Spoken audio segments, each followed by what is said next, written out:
سامعین گرامی، عزیز دوستوں، بزرگوں، بھائیوں،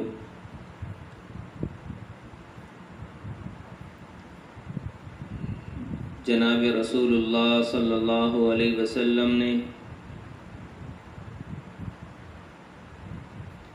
جب مکہ کی سرزمین پر اعلان توحید فرمایا، اپنی نبوت کا اعلان کیا،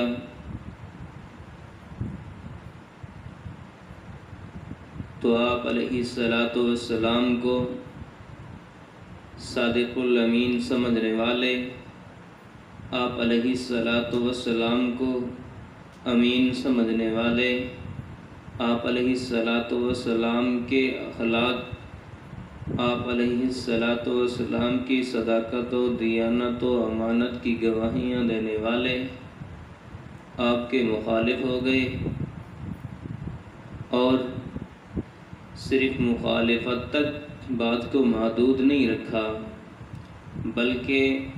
آپ علیہ السلام کی دعوت، آپ کے پیغام، آپ کے کاز اور آپ کے مشن اور آپ کی ذات کو ختم کرنے کے لیے طرح طرح کے منصوبے بنائے، طرح طرح کی سازشیں کی، ہر ممکن کوشش کی کہ محمد عربی علیہ السلام کی ذات، کاز، مشن، پیغام، آواز کو دبا دیا جائے، ختم کر دیا جائے، اور جناب رسول اللہ صلی اللہ علیہ وسلم کی دعوت پر لبیک کہنے والے، رسالت کو ماننے والوں پر ظلم و ستم کی انتہا کر دی۔ کبھی بلال کو تپتی ریت پر لٹایا گیا، تو کبھی زنیرہ کی آنکھیں نکالی گئیں، کبھی سمیہ کے 2 ٹکڑے کر دیے گئے، تو کبھی کسی صحابی پر ظلم و ستم ہو رہا ہے،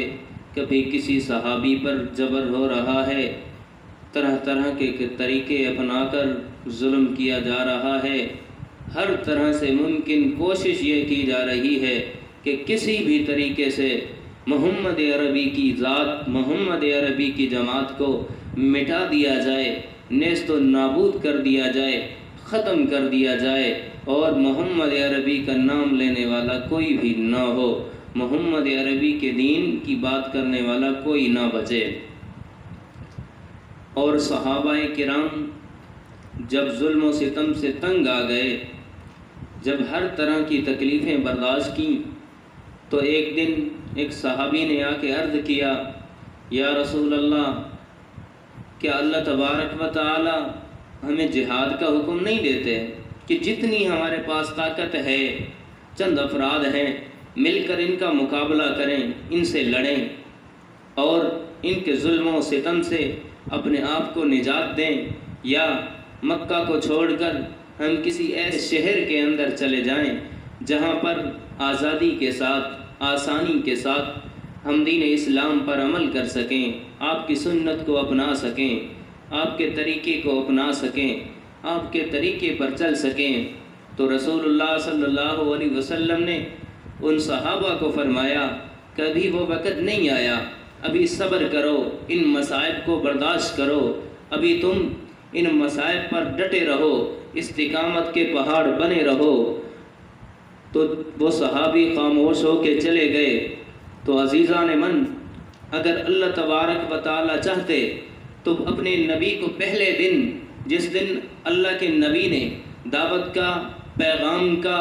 اور اسی طرح اپنے کاز کا، مشن کا افتتاح کیا، ابتدا کی، آغاز کیا، اسی دن اللہ چاہتے اپنے نبی کو فاتح بنا دیتے، اپنے نبی کو تمام ادیان پر نبی کے دین کو غالب کر دیتے، نبی کا بات ماننے والے ہزاروں کی تعداد میں ہو جاتے، اور نبی کے ماننے والوں پر کوئی ظلم و ستم کرنے والا نہ ہوتا، کوئی جبر کرنے والا نہ ہوتا، کوئی تشدد کرنے والا نہ ہوتا، کوئی بربریت میں ان کو مبتلا کرنے والا نہ ہوتا، اللہ پہلے دن ان کی مدد و نصرت کرتے۔ لیکن اللہ تعالی نے ان کو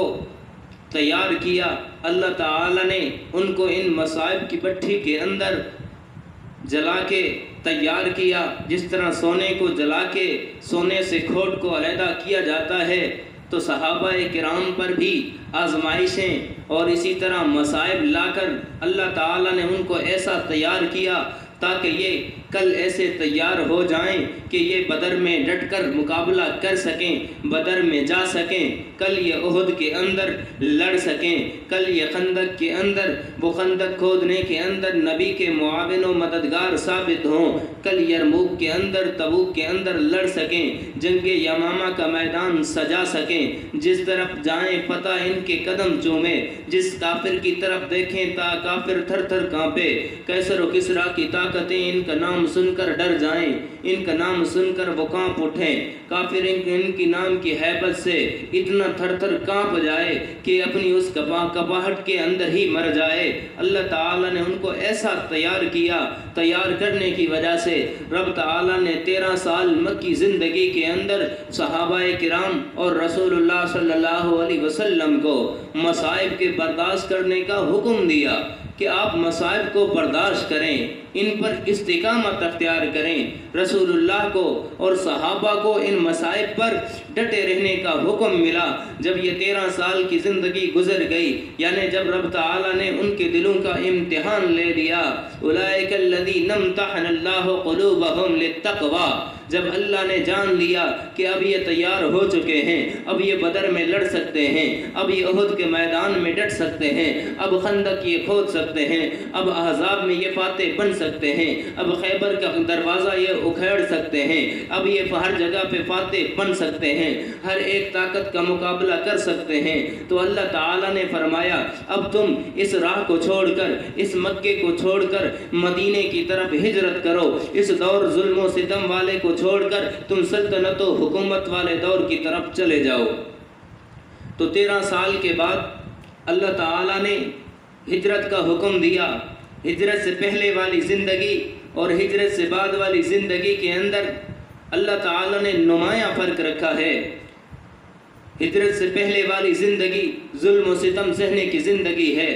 بے بسی کی زندگی ہے، بے چارگی کی زندگی ہے، کبھی بلال پر ظلم و ستم ہے، کبھی زنیرہ پر ظلم و ستم ہے، کبھی سمیہ پر ظلم و ستم ہے، کبھی خباب انگاروں پہ لٹائے جا رہے ہیں، کبھی خبیب سولی پہ لٹک رہے ہیں، کبھی زید تخت دار پہ جھول رہے ہیں، کبھی کوئی صحابی ظلم و ستم کا شکار ہے، کبھی کوئی صحابی ظلم و ستم کا شکار ہے، کبھی ابو بکر مار کھا کھا کے بے ہوش پڑے ہیں، کبھی حضرت ابو ہریرہ کو مکے اور لاتیں ماری جا رہی ہیں، کبھی حضرت ابو ذر بے ہوش ہو کے گرے پڑے ہیں۔ صحابہ نے جب مصائب برداشت کیے، مصیبتیں برداشت کی، یہ 13 سال کی مکی زندگی ہجرت سے پہلے والی زندگی ہے، تو اللہ تعالیٰ نے اس دور سے اب دوسرے دور کی طرف بدلنے کا حکم دی۔ ہجرت سے پہلی والی زندگی وہ بے بسی کی زندگی ہے، بے چارگی کی زندگی ہے، تکلیف کی زندگی ہے، لیکن ہجرت کے بعد والی زندگی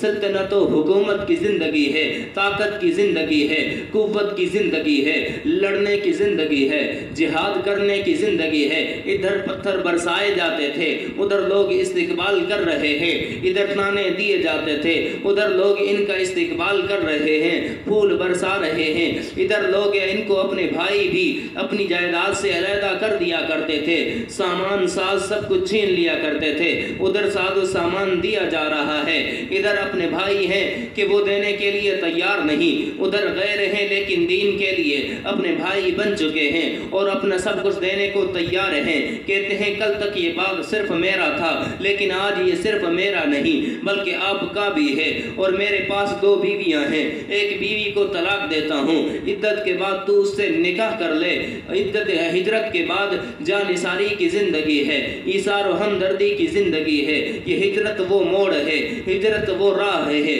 ہجرت کے بعد وہ دور ہے جس نے دین اسلام کے شاہ سواروں کو، دین اسلام کے جانثاروں کو مضبوط کیا ہے۔ اللہ تعالیٰ نے 13 سال کے بعد ہجرت کا جب حکم دیا تو صحابہ نے ہجرت کی اور رسول اللہ صلی اللہ علیہ وسلم نے بھی ہجرت کی۔ اللہ تبارک و تعالی نے فرمایا والذین اخرجوا من دیارہم واوذوا فی سبیلی، کہ جو نکالے گئے اپنے گھروں سے اور میرے راستے کے اندر،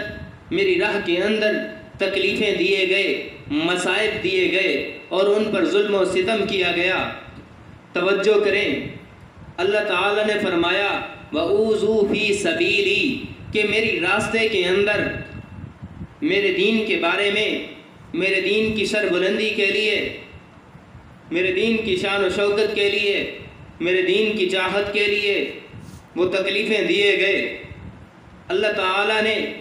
اپنی طرف نسبت کی وَأُوذُوا فِي سَبِيلِي، کہ دین میرا ہے، مصیبتیں انہوں نے برداشت کرنی ہیں، دین میرا ہے، مصائب یہ برداشت کرتے رہے، دین میرا ہے،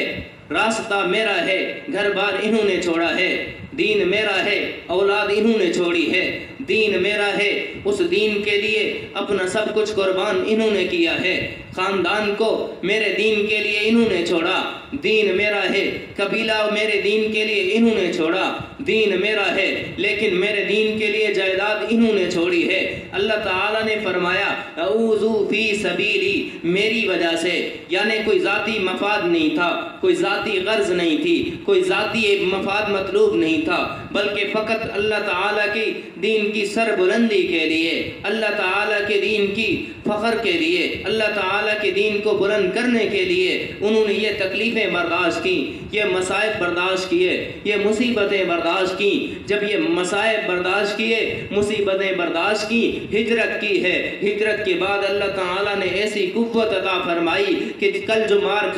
کھاتے تھے آج وہ مار دینے کے لیے تیار ہیں، آج وہ لڑنے کے لیے تیار ہیں۔ پھر 313 بدر میں جاتے ہیں، فاتح بن کے لوٹتے ہیں، پھر احد کے اندر جاتے ہیں، فاتح بن کے لوٹتے ہیں، پھر جس طرف رخ کرتے ہیں اللہ تعالیٰ انہیں فتح و نصرت سے کامیاب فرماتے ہیں۔